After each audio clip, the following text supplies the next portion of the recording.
Kinontra ng Malacanang ang pahayag ni dating presidential spokesperson Harry Roque na ginigipit siya ng gobyerno.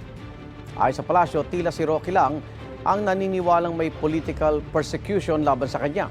Sinabi rin ng dating kaalyado ni Roque na si dating Chief Presidential Legal Counsel Atty. Salvador Panelo, hindi sapat na basehan ng pagiging kritiko ng pamahalaan para sabing siya ay politically persecuted. Kamakailan, inisyuhan ng warrant of arrest si Roque para sa kasong may kinalaman sa Lucky South 99 Pogo. Nag-aanda na rin ang Department of Justice ang mga dokumento para hilingin sa Interpol na maglabas ng red notice laban kay Roque. Tiwala naman si Roque na hindi siya makukuha ng mga otoridad habang siya ay nasa The Netherlands.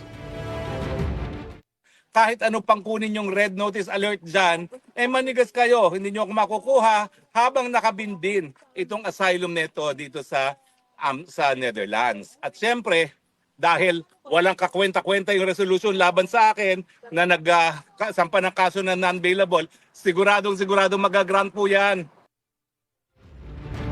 Igan, mauna ka sa mga balita, mag-subscribe na sa GMA Integrated News sa YouTube para sa iba't ibang ulat sa ating bansa.